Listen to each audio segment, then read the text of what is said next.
Curiosity leads me down a path that is so deeply connected with nature. Taking fallen tree bark, flowers, roots, and bringing it back to life through color and the wool is magic to me. Working with color allows me to carry on the essence of nature in my knitting. That makes me feel like an incredible alchemist and completely connected to the land. The abundance of nature allows this creative adventure to flow on and on. Thank you for joining me on this journey. Together we can experiment with what nature has to offer our curious, crafty minds. What other plant material would you like to see me use as a natural dye? I invite you to leave your ideas in the comments.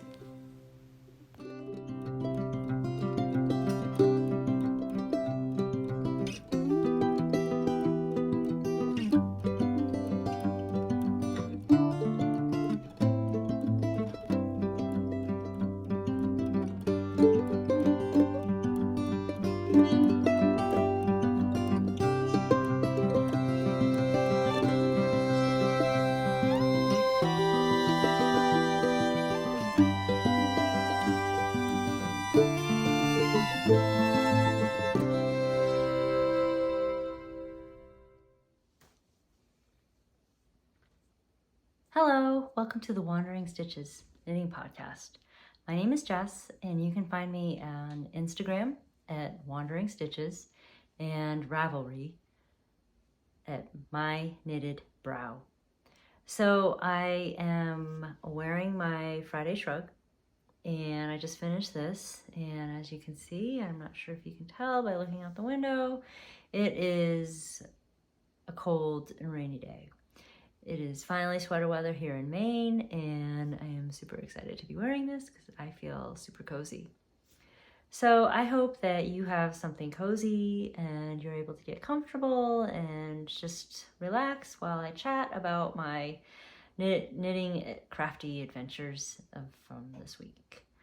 I didn't get a lot of knitting done. I will admit that I'm still working on my lost tank. It's just in that weird segment right now. I don't know if you've experienced this with your projects, where no matter, it just seems like it's never ending, even though it's like 1 inch left. I just knit and knit and knit, and I don't really feel like I'm making any progress, but I know I am, so I'm going to keep plugging away at it. But that is just a small part of the knitting. I'm not even going to show it to you. I do have some footage of me bringing it out. I went out for a walk in the woods, and I was able to somewhat enjoy knitting outside in the woods. As you will see, there's a lot of brushing away and blowing away of the mosquitoes. But anyways, but it was still lovely.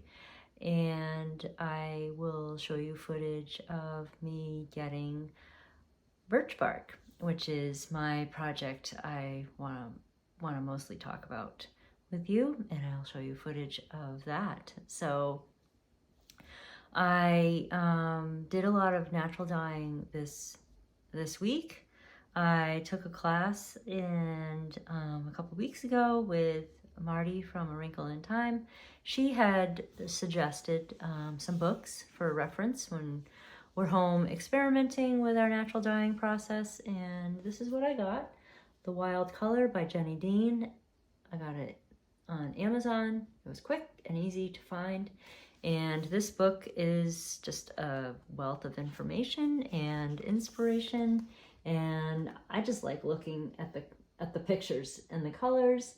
And what struck me this week was birch. And in my previous episodes, you will see that I dyed with cedar bark, and I thought it was really quite interesting that I could dye with birch bark. And so this is with birch bark, and this is with birch leaves. So in the spring or summer, maybe next year, I will make a dye with the leaves. But for right now, the bark, I keep wanting to call it birch, but the bark was readily available. You'll see Josie and I go out for a walk and look for fallen trees, which was really easy to find. And I was able to make two batches. One that you'll see the results, but one was a light beige and one was more of a darker color. And I compared the two. When I looked at it, I'm like, one looks like a golden doodle and one looks like a labradoodle. Just the colors. Which is like super cute and cuddly. So yeah, I'm super happy about that. And I also will show you in the video the cedar bark yarn. And so I find that interesting. The other tree that you can use that I find interesting is elm. That is not something that I have readily in my backyard, but I'll be on the lookout for that. I am, so yeah, super inspired by this book. I have my next natural dye already like in my mind. Well, actually a couple. So I've started collecting onion skins. Asters are going to be coming out soon, so I'm going to try that. I am also going to be harvesting some flowers that I just saw in my garden, and I'm just looking down here to see if I can find where they are. Here they are. I have these flowers growing in my yard. So I had gotten this little seed pack of wild flowers, and I just sort of sprinkled them in my flower garden just to fill up space, and that's what's growing. And lo and behold, I'll be able to use it for natural dye. So that's super exciting. So yeah, that is like what wakes me up and gets me out of bed. I'll think about all the stuff that I can do with either is it time to get up and knit, or what other tangents I can go off and, you know, either collect plant material or go check out the yarn that is drying, whatever. So yeah, that's what excites me. So the yarn I'll show you in the video, like I said, and I will show you footage of Josie and I going to get the bark. And I, what else was I going to tell you about? Oh, yeah. So what am I going to do with this yarn, the yarn that I'm dyeing? I have changed my mind as far as what project I'm going to do. I have decided that trying to capture like the colors and the variations of the natural dye yarn would probably get lost if I were to add it to a colorwork sweater, which is originally what I had put in as my project intention in episode 2. And I have changed that now because I can change my mind. It's my project, it's my knitting. I'm the boss of my knitting. So yeah, Amy Palco from the Meaningful Stitch, she just released her very first pattern at the Scottish Yarn Festival, and it is the Gallus scarf, and it is like a color block scarf of just simple garter stitch with short rows, and I thought it would be a really nice way of showcasing the yarn that I've naturally dyed, and I believe that it will do a really nice job of capturing the variations of the colors and whatnot. So that's what I'm going to do, and hopefully once I finish up this tank, I will cast on the Gallus scarf. And the other project that I am going to be focusing on is the night shift shawl. And let's see, yes, Saturday, when we were waiting for the big hurricane to come and hit Maine, I decided I'd just hunker down and cake up all of the yarns that I had gotten on my Yarn Cruise acquisition and just kind of look at the colors and see what I have, because I still have 3 stops left and I want to see if there's any missing colors that I haven't captured from my summer garden. And I got some footage from that, and you will see that I have laid everything out on the counter. I like to do it in my kitchen because the island seems to provide like the best space for pulling out my Tay-Tay, my Swift, and my ball winder.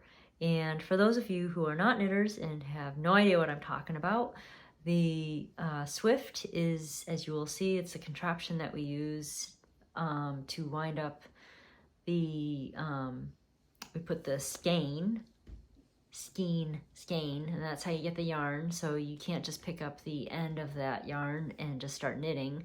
You really want to wind it up into a ball, and that way it will sort of contain it and keep it from getting tangled as you knit, and will just sort of ease the process of the yarn going into the knitting project.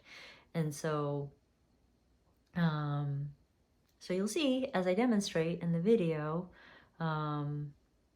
what it means to cake up a ball of yarn, because it looks like a little cake. So that's just some knitting lingo.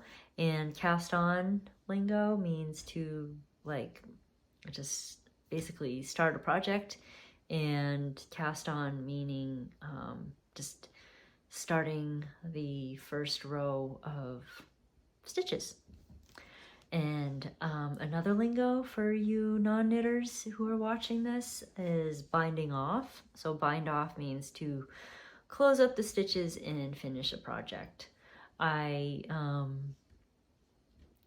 I hope that helps with the knitting lingo.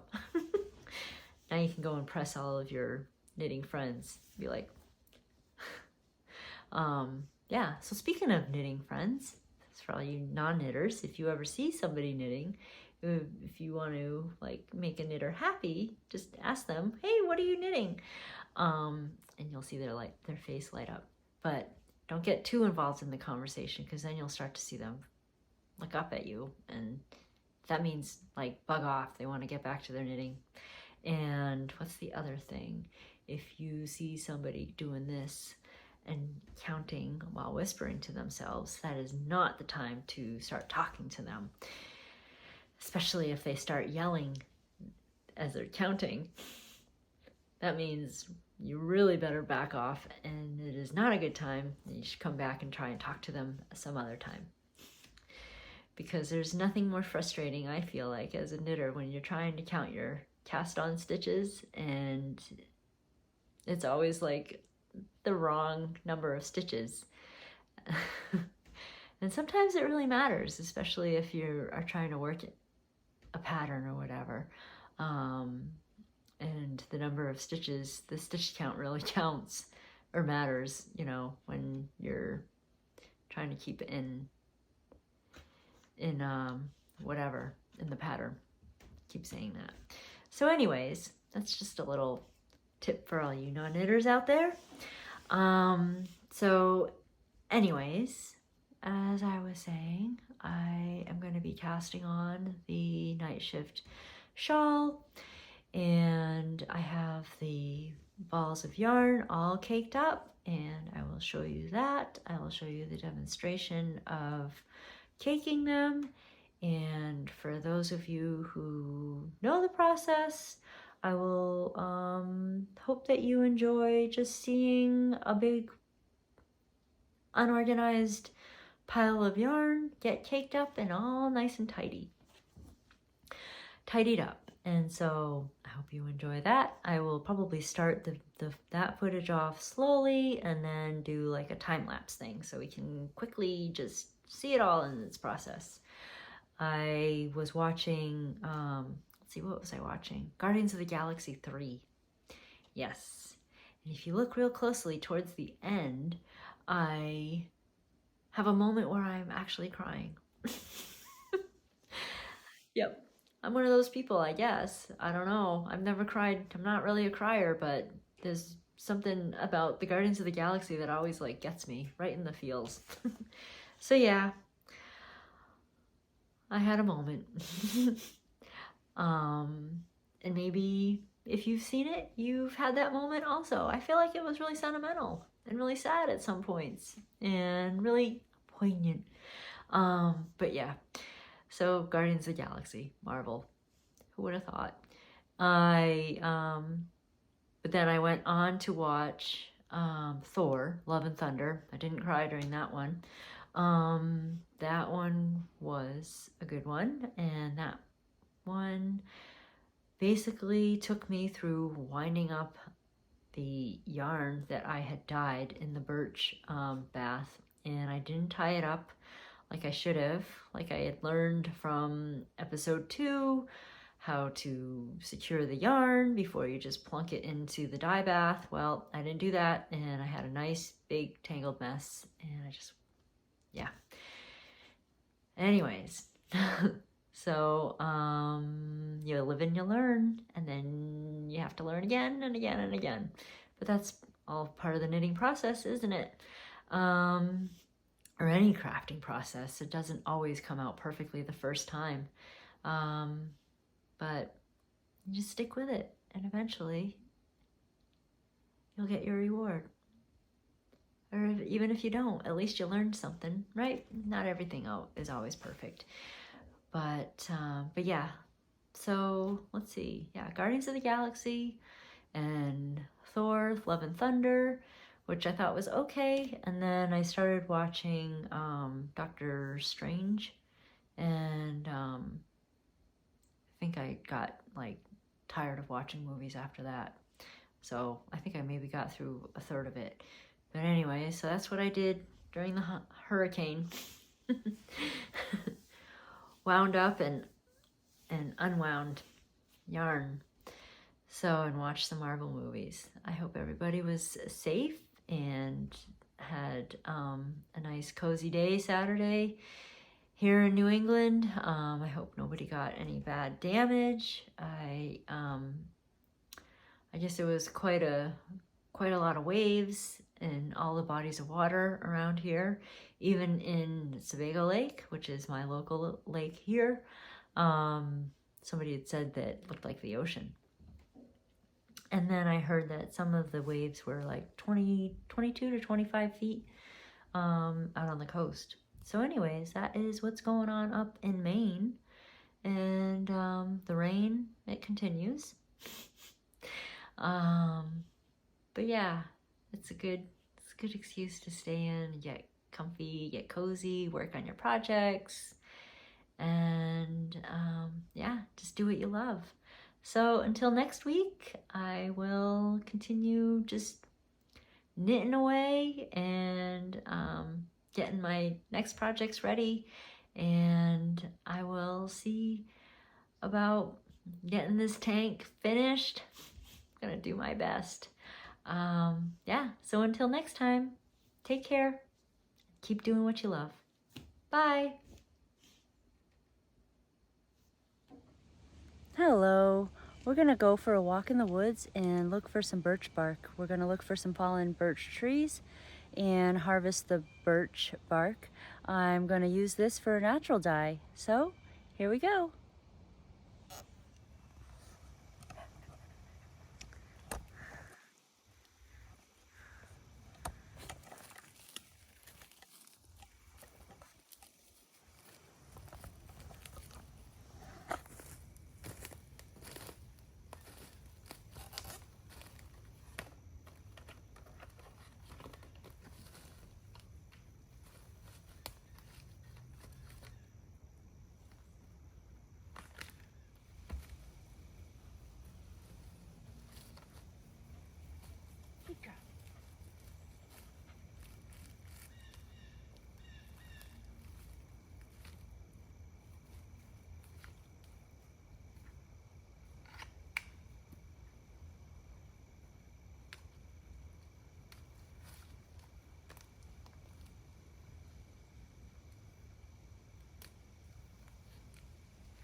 back in the dye studio. I still have my birch bark dye bath here because I think I'm going to strain it and see if I can dye some more yarn with it. And I'd like to see what happens if I prepare the dye bath and then let it cool and store it and use it for future time. So let's turn the lights on first. And there's the yarn. All right. So what we got here is the yarn that was dyed with the cedar bark, and I had left it in the yarn ball. So as you can tell, it kind of got like just the outer parts of the ball. And this is the birch bark, and this was a second pass with the yarn. And I had tried to dye that sweatshirt that I had dyed with the cedar bark, and I kind of was not happy with it. So I had attempted of using the birch bark as another dye over it. And the sweatshirt sort of took up the dye, and then I realized, oh shoot, I want to dye some yarn with it. So I kind of plunked this in, and it did give me sort of like a little warm beige, but I was not happy with it. And this is my second attempt with more birch bark, and that is what I just showed you in the crock pot. And this is pretty.